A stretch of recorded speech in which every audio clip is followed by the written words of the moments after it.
Hello students, let's continue our chapter coordination compounds. पिछली video में हमने किया था IUPAC naming of coordination compound. आज हम करेंगे उनके फॉर्मूले से। कॉम्प्लेक्स का अगर फॉर्मूला दिया होगा, जब नेम दिया होगा तो हम उसका फॉर्मूला बनाना सीखेंगे। Let's start. I will start with the example. Example number first, मान लीजिए आपको कोई भी नेम दिया हुआ है, tetra amine aqua क्लोराइडो cobalt, bracket में 3 और यहाँ पर दिया हुआ है क्लोराइड। इस तरह से आपको नेम दिया होगा और आपको फॉर्मूला बनाना है। पिछले में मैंने फॉर्मूले से नेम सिखाया था, आज उसका अपोजिट चल रहे हैं। तो सबसे पहले रूल नंबर 1 है कि आपको एनायन का नाम लिखना है। और आपको पता है जहाँ पर सेंट्रल मेटल एटम होता है उसके पीछे रोमन नंबर में जो ऑक्सीडेशन स्टेट होती है वो सेंट्रल मेटल एटम की है। और ये पीछे वाला कौन सा होता है? एनायन। या ये भी पता है पहले कैटायन का नाम होता है और फिर एनायन का, यानी एनायन का नाम पीछे होगा। इसका मतलब ये क्लोराइड है। क्लोराइड में सिंपल एनायन कौन हुआ? Cl negative. हमें नहीं पता ये 2, 3 किस फॉर्म में एग्जिस्ट कर रहा है, हमें Cl नेगेटिव क्लोराइड पता है। वो आगे देखेंगे कैसे पता चलेगा। उसके बाद हमने क्या करना है, बाकी एनायन का कोऑर्डिनेशन एंटिटी मतलब कैटायन वाला पोर्शन देखना है कि क्या होगा, ब्रैकेट के अंदर क्या आएगा, क्योंकि ये तो ब्रैकेट के बाहर आएगा। अब क्योंकि ये ब्रैकेट के अंदर आएगा, क्योंकि बड़ा नाम है, इसके साथ लिगेंड अटैच है, तो ये स्क्वायर एंटिटी के अंदर ये आएगा। क्या दिया हुआ है देखो, टेट्रा अमाइन। पहले मैं आपको ब्रैकेट ना लगाते बता रही हूँ। टेट्रा अमाइन, अमाइन किसके लिए करते हैं? अमोनिया के लिए। जब डबल एम हो अमाइन के अंदर तब लिखते हैं अमोनिया के लिए, और सिंगल एम हो तो NH2 होता है। अमाइन मुझे कितने पता है? टेट्रा मतलब 4 और एक्वा, उसके बाद एक्वा मतलब वाटर, कुछ भी नहीं है तो मतलब 1 नहीं होगा। क्लोराइडो मतलब क्लोरीन है। आइडो क्यों लगता था? जब नेगेटिव है, क्योंकि पता है हमें नेगेटिवली चार्ज है तो नाम के पीछे ओ लग जाता था। क्लोराइड का क्लोराइडो, तो ये बन गया हमारा। और हमें पता है कोबाल्ट क्या है? मेटल है, तो मेटल के साथ लिखेंगे NH3 वाटर H2O Cl, और ये स्क्वायर ब्रैकेट खत्म। और बाहर स्क्वायर ब्रैकेट के बाहर हमें पता है क्या है, यहाँ पर Cl हो गया। बाहर क्या है हमारे पास? Cl negative. ये अभी हम देखते हैं कि कैसे रखेंगे इसको। सबसे पहले अब आपने क्या करना है, इसके ऊपर जो भी स्क्वायर एंटिटी आई उसके ऊपर आपने चार्ज मान लेना है कि x है। ये भी ना लिखो, चाहे कंप्लीट लास्ट में बताऊंगी। आप x चार्ज मान लो और ये चार्ज निकालो कितना है। हमें पता है इस स्क्वायर एंटिटी के ऊपर, पूरी ब्रैकेट के ऊपर, यानी x की वैल्यू कितनी होगी? जो ऑक्सीडेशन स्टेट होगी कोबाल्ट की, मेटल की, प्लस लिगेंड्स के ऊपर जो चार्ज होगा, लिगेंड्स के ऊपर, ये इसके ऊपर, इसके ऊपर, सारों को ऐड कर दोगे तो टोटल चार्ज क्या आएगा? ब्रैकेट के ऊपर चार्ज होएगा। हम निकालते हैं x की वैल्यू। हम क्या करेंगे, सबसे पहले किसका ऑक्सीडेशन स्टेट? हमें पता है कोबाल्ट की ऑक्सीडेशन स्टेट क्या होती है? +3 में एग्जिस्ट करता है कोबाल्ट, +3। अमोनिया की हमें पता है 0 होती है, 0 × 4, प्लस वाटर की भी 0, 0 × 1, प्लस क्लोरीन की क्या होती है? -1। ये क्या आगे सोल्व करके? 3 + 0 + 0 -1, 3 - 1 क्या आ गया? 2। x की वैल्यू क्या आ गई? 2 आ गई, राइट। ये मैं आपको बता चुकी हूँ, पीछे न्यूट्रल लिगेंड्स है तो इन पे चार्ज 0 है, तो इसकी x की वैल्यू आ गई 2। यानी स्क्वायर ब्रैकेट के ऊपर क्या आ गया हमारा? CO NH3 वाटर, और यहाँ क्या हो गया? Cl, और इसके ऊपर चार्ज आ गया 2। अगर इसके ऊपर चार्ज 2 है, ये आपने लगाना नहीं है, सिर्फ आपको मैं समझाने के लिए बता रही हूँ। करना क्या है, आपने इसके ऊपर चार्ज आ गया, हमें पता चल गया 2 है, तो इसका मतलब ये क्यों निकाला मैंने कि जो आपने एनायन निकालने हैं, अगर आपके ऊपर +2 चार्ज है ब्रैकेट के ऊपर, तो उसको न्यूट्रलाइज करने के लिए एनायन भी कितने लोगे? काउंटर आयन भी 2 ही लोगे, -2। यानी जो Cl एग्जिस्ट करेगा वो Cl2 में एग्जिस्ट करेगा।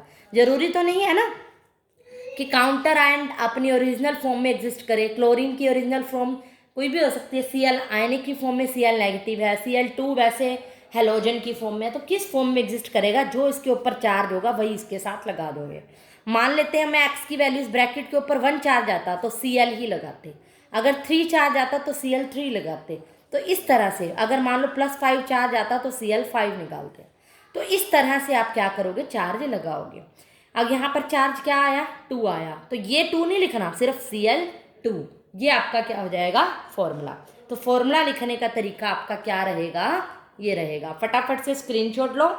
एक बार फिर से मैं इतने स्टेप बताती हूँ। आपने पहले एनायन का नाम लिखना है, फिर बीच वाले कैटायन का, और ब्रैकेट के ऊपर एक्स मान लेना है। एक्स की वैल्यू निकालोगे, ऑक्सीडेशन स्टेट कोबाल्ट की और लिगेंड्स की होगी। सबको ऐड करके जो वैल्यू आएगी वो हमारी हो जाएगी कैटायन की ब्रैकेट के ऊपर वाली। वो आपने ब्रैकेट के ऊपर ना लगाते हुए एनायन के साथ वो नंबर लगा देना है, क्योंकि पॉजिटिव जितना होगा उतना ही नेगेटिव को न्यूट्रलाइज करेगा। आई होप अब आपने स्क्रीनशॉट ले लिया होगा।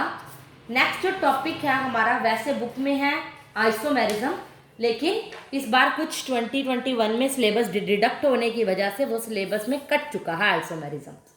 तो उसके बाद हम करेंगे बॉन्डिंग इन कोऑर्डिनेशन कंपाउंड्स का पार्ट है नेक्स्ट टॉपिक। आप देखोगे कोऑर्डिनेशन कंपाउंड के अंदर जो बॉन्डिंग है, हमने 3 थ्योरीज पढ़नी है।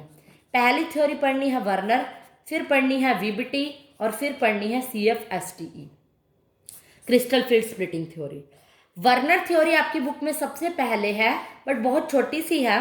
मैं आपको आज के लेक्चर में पहले वीबीटी कराने जा रही हूँ। हालांकि जो वर्नर की लिमिटेशन है वही वीबीटी में है, बट आज मैं आपको थोड़ा सा इंटरेस्टिंग लेक्चर बनाऊंगी, वीबीटी कराऊंगी पहले। वर्नर तो बहुत छोटी सी थ्योरी है, हम इसको बाद में डिस्कस करेंगे। मैं आपको कौन सी थ्योरी कराने जा रही हूँ, थ्योरी नंबर 2 वीबीटी, जिसका नाम होता है वैलेंस बैंड थ्योरी। तो हेडिंग डालो वैलेंस बैंड थ्योरी। इसको बड़े अच्छे से समझना, बड़ी इंपॉर्टेंट है, इससे हमें बहुत कुछ पता चलेगा। अब वैलेंस बैंड थ्योरी का पहले तो पर्पस क्या है, हम ये थ्योरी पढ़ ही क्यों रहे हैं। ये थ्योरी सबसे पहले तो मैं बताती हूँ किसने दी थी, पोलिंग ने दी थी। एक साइंटिस्ट था पोलिंग, जिसने 1931 के अंदर ये थ्योरी दी थी। इसका मेन क्या पर्पस था कि इसकी हेल्प से हम क्या क्या निकाल सकते हैं, किसी भी कंपाउंड की हाइब्रिडाइजेशन निकाल सकते हैं। एक तो sp3 sp2 वाली होती है ना, जो हाइब्रिडाइजेशन निकाल सकते हैं। इसकी हेल्प से हम मैग्नेटिक नेचर निकाल सकते हैं। आपने +1 में MOT में पढ़ा था, याद है, मोलिकुलर ऑर्बिटल थ्योरी के अंदर केमिकल बॉन्डिंग चैप्टर में, कि डायामैग्नेटिक होगा या पैरामैग्नेटिक नेचर होगा, याद है, पेयर्ड और अनपेयर्ड। वो भी इसी की थ्योरी से हमें पता चल जाएगा। और तीसरा क्या निकाल सकते हैं हम, मैग्नेटिक मूवमेंट निकाल सकते हैं। इसकी हेल्प से मैं आपको सिखाऊंगी म्यू होता है वो कैसे निकाला जाता है, मैग्नेटिक मूवमेंट। और इसकी हेल्प से हम किसी की भी स्पिन निकाल सकते हैं, स्पिन क्वांटम नंबर भी हम निकाल सकते हैं। बहुत कुछ हम इस थ्योरी की हेल्प से निकाल सकते हैं। कोई एक एग्जाम्पल देके मैं आपको कराऊंगी, तब आपको बड़े अच्छे से समझ में आ जाएगी ये थ्योरी। सबसे पहले इस थ्योरी को आगे कंटिन्यू करने से पहले मैं आपको लिगेंड्स के टाइप्स बताना चाह रही हूँ, क्योंकि इस थ्योरी के अंदर यूज होंगे। लिगेंड्स आप सबको पता है, सेंट्रल मेटल एटम के साथ जो अटैच होता है, ए इज अ लिगेंड। जनरल मानू तो क्या होगा, ये लिगेंड होगा। और ये क्या है, CM मान लेती हूँ, सेंट्रल मेटल एटम। ये लिगेंड कितनी तरह के होते हैं, 3 तरह के होते हैं। पहला जो लिगेंड होता है स्ट्रॉन्ग लिगेंड होता है, सेकेंड लिगेंड वीक होते हैं, और थर्ड जो होते हैं एवरेज लिगेंड्स होते हैं। स्ट्रॉन्ग लिगेंड्स क्या होते हैं, जो गुड इलेक्ट्रॉन डोनर होते हैं, मतलब जो अपने इलेक्ट्रॉन को बड़ी इजीली डोनेट कर देते हैं। ऑब्वियसली अगर ये गुड हैं तो ये क्या होंगे, पुअर इलेक्ट्रॉन डोनर होंगे। ये इलेक्ट्रॉन को खुशी खुशी डोनेट नहीं करते, इनसे ज़बरदस्ती इलेक्ट्रॉन छीने जाते हैं। एवरेज क्या होते हैं, नाम से ही पता चल रहा है, एवरेज इलेक्ट्रॉन डोनर होते हैं। ये ना ही बहुत ईजिली इलेक्ट्रॉन डोनेट करते हैं, ना ही इनके लिए बहुत ज़्यादा एनर्जी लगानी पड़ती है। सेकेंड इज इम्पॉर्टेंट पॉइंट क्या है कि इसके अंदर इलेक्ट्रॉन की पेयरिंग होती है। इलेक्ट्रॉन पेयरिंग, ये वाला कंसेप्ट थ्योरी के अंदर बहुत ज़्यादा यूज होगा। वीक के अंदर इलेक्ट्रॉन की पेयरिंग नहीं होती, लेकिन जो एवरेज होते हैं वो sometimes behave as a weak, sometime behave as strong, और समटाइम क्या करते हैं, वीक की तरह काम करते हैं। इनका कोई फिक्स नहीं है, कई बार ये स्ट्रॉन्ग लिगेंड की तरह एक्ट करते हैं और कई बार ये वीक लिगेंड की तरह एक्ट करते हैं। जैसे कि फॉर एग्जांपल, ये मैं कंसेप्ट जब थ्योरी समझाऊंगी तो बताऊंगी इलेक्ट्रॉन पेयरिंग का क्या फंडा है। इसके एग्जाम्पल हैं CO कोबाल्ट, Cn नेगेटिव, बहुत ज़्यादा इंपॉर्टेंट एग्जाम्पल हैं। बहुत सारे एग्जाम्पल आपको इसी पे देखने को मिलेंगे। जो वीक लिगेंड के एग्जाम्पल हैं वो हैं ammonia, water, HCN negative, ADTA4 negative, बहुत सारे इसके एग्जाम्पल हैं जो as a weak ligand act करते हैं। बहुत सारे और भी हैं, मैं आपको कुछ एक बता रही हूँ, जैसे जैसे आप करोगे आपको कंसेप्ट और ज़्यादा क्लियर होते जाएंगे। तो ये सब क्या है, आपके वीक लिगेंड हैं। जैसे कि आप कोई भी हेलोजेंस की बात कर लो, हेलोजन मतलब फ्लोरीन, क्लोरीन, ब्रोमीन, X2 लिख रही हूँ मैं, इसका मतलब फ्लोरीन, क्लोरीन, ब्रोमीन, आयोडीन, सारे क्या हैं, ये हेलोजेंस हैं। हेलोजन भी किसकी तरह एक्ट करते हैं, एज ए वीक लिगेंड ही एक्ट करते हैं, मीन्स जो अपने अंदर इलेक्ट्रॉन को पेयरिंग नहीं करेंगे। तो ये ही इसके इंपॉर्टेंट एग्जाम्पल्स हो गए वीक फील्ड लिगेंड्स के। और भी बहुत सारे एग्जाम्पल्स हैं, जैसे कि आप कह सकते हो S2 नेगेटिव, सल्फर के ऊपर 2 नेगेटिव चार्ज होगा तब भी क्या करेगा, वीक फील्ड लिगेंड की तरह ही एक्ट करेगा। सॉरी, अगर आप ये एग्जाम्पल दो EDTA4 नेगेटिव का और HCN नेगेटिव का, इसको आप एवरेज में डाल दो, ये ज़्यादा बेटर है। एक बार इसको नोट कर सकते हो। जो वीक फील्ड लिगेंड्स की तरह हैं वो मैंने आपको बता दिए, अमोनिया हो गया, वाटर हो गया, और ये फ्लोरीन, क्लोरीन, ब्रोमीन, आयोडीन हो गया। और यहाँ पर जो मैं एग्जाम्पल दे रही हूँ, एवरेज के अंदर आप एग्जाम्पल डाल सकते हो NO2 नेगेटिव, ये अच्छे से नोट कर लेना, बुक में आपको अलग से मेंशन नहीं मिलेंगे। इथाइलिन, डायमाइन, सिर्फ एग्जाम्पल के साथ दिया होगा। वाटर एवरेज भी एक्ट करता है, कई बार स्ट्रॉन्ग और कई बार वीक। अमोनिया भी ऐसा ही है। EDTA4 यहाँ 4 नेगेटिव यहाँ डालो, HCN नेगेटिव हो गया, OH नेगेटिव हो गया, ये एक्ट करते हैं एज ए वीक लिगेंड, जो कई बार तो क्या करते हैं, स्ट्रॉन्ग फील्ड की तरह एक्ट करते हैं, और कई बार वीक फील्ड लिगेंड की तरह एक्ट करते हैं। किन के साथ करते हैं, मेनली जो आपका क्वेश्चन आता है वो अमोनिया के ऊपर आपको बहुत देखने को मिलेगा। जब अमोनिया के बारे में आपको मैं बता दूं, ये बाय पॉइंट मैं अमोनिया के लिए बता रही हूँ, अच्छे से ध्यान रखना। कई बार स्ट्रॉन्ग फील्ड लिगेंड, SFL मतलब स्ट्रॉन्ग फील्ड लिगेंड की तरह एक्ट करता है। किन किन सेंट्रल मेटल एटम के साथ अगर जुड़ा हो, फॉर कैडमियम, कॉपर, CC वाले सारे हैं, शॉर्ट में अगर याद करो, कोबाल्ट, कैडमियम, कॉपर और आयरन के साथ अगर अमोनिया लिगेंड की तरह जुड़ा है और ये सेंट्रल मेटल एटम है, तब ये as a strong ligand act करेगा। लेकिन अगर अमोनिया इन सेंट्रल मेटल एटम्स के साथ जुड़ा है तो वो वीक की तरह एक्ट करेगा। किन के साथ, फॉर जो भी रह गए, for rest of the metals.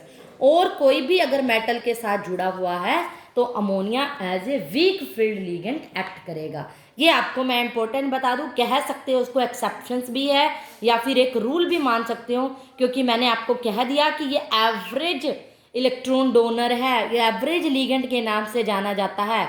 कई बार ये स्ट्रांगली एक्ट करता है और कई बार वीकली। अगर तो ये इन मेटल से जुड़ा है तो स्ट्रांगली एक्ट करेगा, बाकी सब मेटल से ये वीकली ही एक्ट करेगा। ये सब थे मेन इसके पॉइंट्स, जिससे हमें लिगेंड्स के बारे में पता चल गया। अब इसी कंसेप्ट को आगे बढ़ाते हुए मैं आपको बता रही हूँ कि किस तरह से आप ये थ्योरी को कंटिन्यू करोगे। एग्जाम्पल अगर आए तो कैसे हम इसकी स्क्रीनशॉट ले लियो फटाफट से, तो कैसे इसकी आप हाइब्रिडाइजेशन, ये सब मैग्नेटिक नेचर, ये सब आप कैसे निकालोगे, ये मैं आज आपको एक एग्जाम्पल के थ्रू बताने वाली हूँ। Let's start. मान लो मैंने फर्स्ट एग्जाम्पल ले लिया है, बड़े अच्छे से समझना इसके एग्जाम्पल को। क्रोमियम NH3 की 6 पॉजिटिव है, मान लीजिए।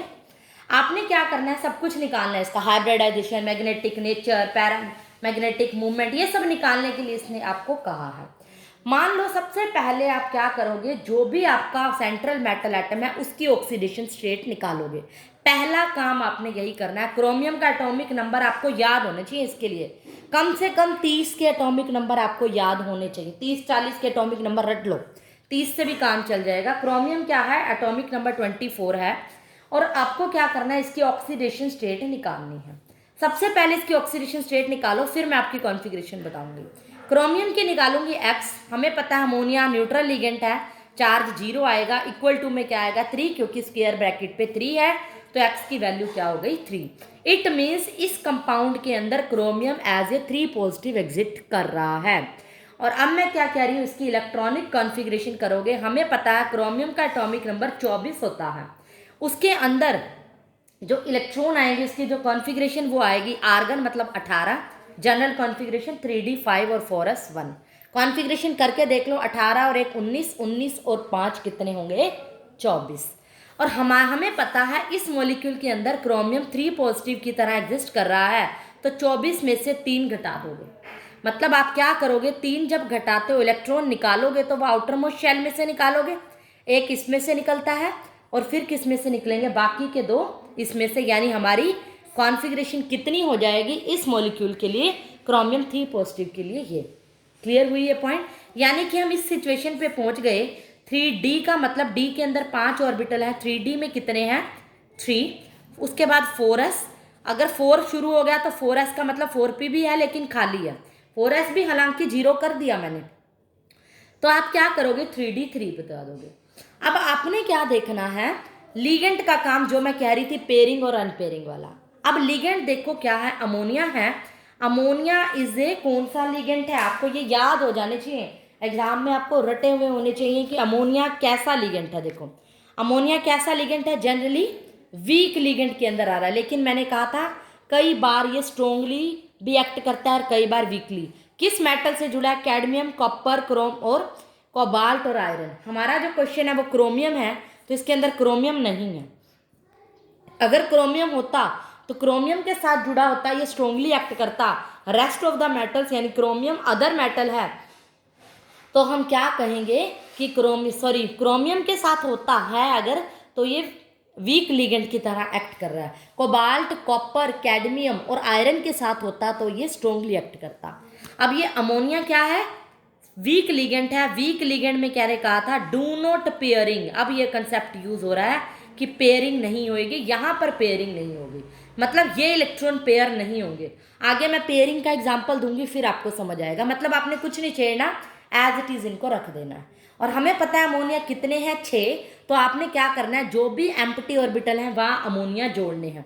मतलब एक अमोनिया मैं आपको अगर रफली बताऊं, एक यहाँ जुड़ेगा, एक यहाँ 2, एक 3, 4, 5, 6 ऑर्बिटल के अंदर अमोनिया जुड़ेगा, क्योंकि कंपाउंड के अंदर NH3 6 है। 6 खाली ऑर्बिटल कितने हैं, 1, 2, 3, 4, 5, 6। तो हमारे कितने ऑर्बिटल यूज हुए, कौन से हुए, D2sp3। कौन सी हाइब्रिडाइजेशन हो गई, D के 2, S का 1, B के 3। तो हाइब्रिडाइजेशन कौन सी हो गई, D2sp3।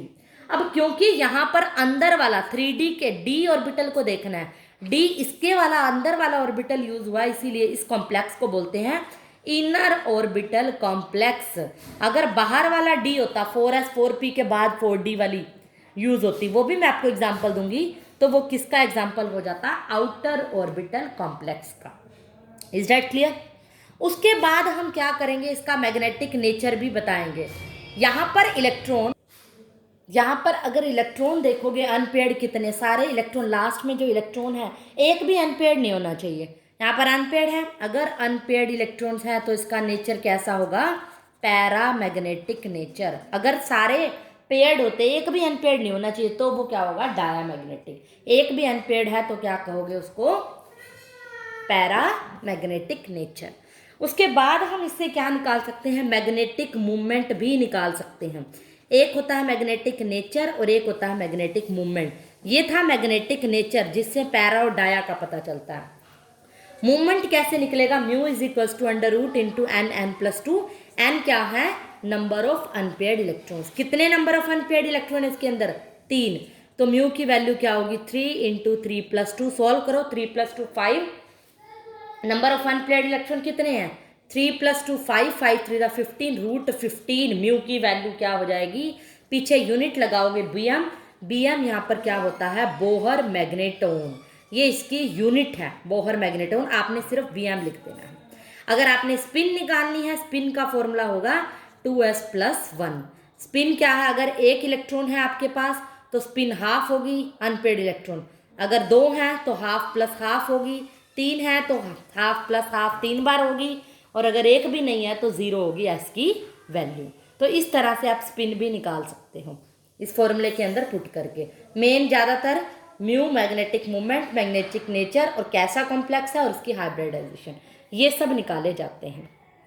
अब बार बार इस वीडियो को पॉज करके अच्छे से सुन के एग्जाम्पल करना। इतने में आपको स्ट्रोंग लिगेंड का एग्जाम्पल देती हूँ। अगर लिगेंड हमारा स्ट्रोंग होगा तब आप क्या करोगे, पेयरिंग कैसे करोगे, किस तरह के एग्जाम्पल आपको देखने को मिलते हैं।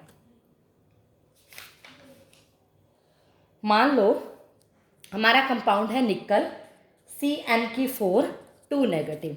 सबसे पहला काम क्या करोगे, सेंट्रल मेटल एटम की ऑक्सीडेशन स्टेट निकालोगे। एक्स मान लोगे, हमें पता है ये नेगेटिवली है, 4 × -1 = -2, x - 4 = -2, यानी x की वैल्यू +2 आ जाएगी। अगर x की वैल्यू 2 आ गई +2, यानी निकल +2 फॉर्म में एग्जिस्ट करता है। और हमें पता है निकल का जो ऑक्सीडेशन, अब हम इलेक्ट्रॉनिक कॉन्फ़िगरेशन करेंगे। निकल का एटॉमिक नंबर क्या होता है, 28, राइट। 28 होगी तो कॉन्फ़िगरेशन क्या होगी, आर्गन 18, 3D 8, 4s 2, 18 और 2 20 और 8 28। लेकिन निकल 2 पॉजिटिव है, निकल 2 पॉजिटिव के लिए 2 माइनस यानी 2 इलेक्ट्रॉन निकल जाएंगे, वो आउटर मोस्ट यानी इसमें से निकलेंगे, 4s 0। तो 3D क्या हुआ 8। फिर से वही काम कर रही हूँ, पहला हर बार स्टेप यही करना है, 5 6 7 8, वो रूल कॉन्फ़िगरेशन का वही रहेगा, 4s और क्या ये 3D, ये 4s 4p क्या है, बाद भी खाली। अब हमने क्या देखना है, लीगेंट। लीगेंट मैंने बताया था CN कैसा लीगेंट है, उसी में देखो जो मैंने एग्जांपल लिखवाए थे, CN is a strong ligand. Strong ligand है तो इलेक्ट्रॉन की पेयरिंग होएगी। अब हम क्या करेंगे, इलेक्ट्रॉन की पेयरिंग कैसे होती है ये समझो।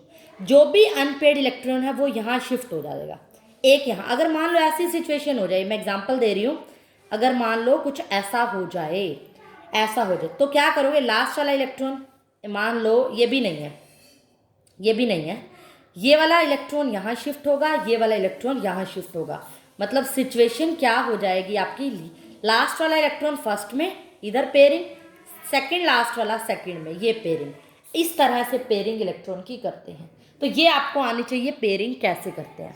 यहाँ पर 2 ही अनपेयर्ड, तो ये इसमें एक ही शिफ्ट होगा, तो ये क्या हो जाएगी, इलेक्ट्रॉन की पेयरिंग। पेयरिंग होने के बाद जो सिचुएशन होगी वो कैसी होगी, ये भी फील्ड, ये भी फील्ड, ये भी और ये भी। ये हो गया 3D, ये 4s और ये 4p खाली। हमने कितने लिगेंड जोड़ने हैं, 4 खाली जगह में 1 2 3 4। कितने फील्ड ऑक्यूपाई हुए, D 1, S का 1, P के 2। हाइब्रिडाइजेशन क्या हो गई, DsP2। और अब हम क्या बताएंगे इसकी, अनपेयर्ड या पेयर्ड, लास्ट में कितने हैं, देखो पेयर्ड हो गए ना। ये वाली सिचुएशन देखनी है जहाँ हाइब्रिडाइजेशन की है, ये तो फिर हमेशा ही अनपेयर्ड के चांसेस होंगे। ये देखो जब जुड़ने से पहले वाली, जब पेयरिंग हो गई, सारे पेयर्ड हैं तो नेचर कैसा हो गया, डायामैग्नेटिक। मैग्नेटिक मूवमेंट म्यू निकालो, n × n + 2, number of unpaired electron 0 0 0 + 2 यानी 0 bm क्या हो गया, मैग्नेटिक मूवमेंट। s की वैल्यू क्या निकलेगी, 2s + 1, एक भी अनपेयर्ड इलेक्ट्रॉन नहीं है, 2 × 0 + 1 1, ये क्या हो जाएगी इसकी स्पिन। और यहाँ पर d ऑर्बिटल अंदर वाला यूज हो रहा है, तो ये भी कॉम्प्लेक्स कैसा है, इनर ऑर्बिटल कॉम्प्लेक्स। अगर बाहर वाला d यूज होता तो हम क्या कहते, आउटर ऑर्बिटल कॉम्प्लेक्स है। आपको इसके एक्सेप्शंस मैं आप दूंगी नेक्स्ट लेक्चर में, कि या अभी तक सिर्फ आप यही वाले करो, जो एक्सेप्शनल केसेस हैं वो नेक्स्ट में मैं आपको पूरी VBT कंप्लीट कर दूंगी। आज के लिए इतना ही, दैट्स ऑल।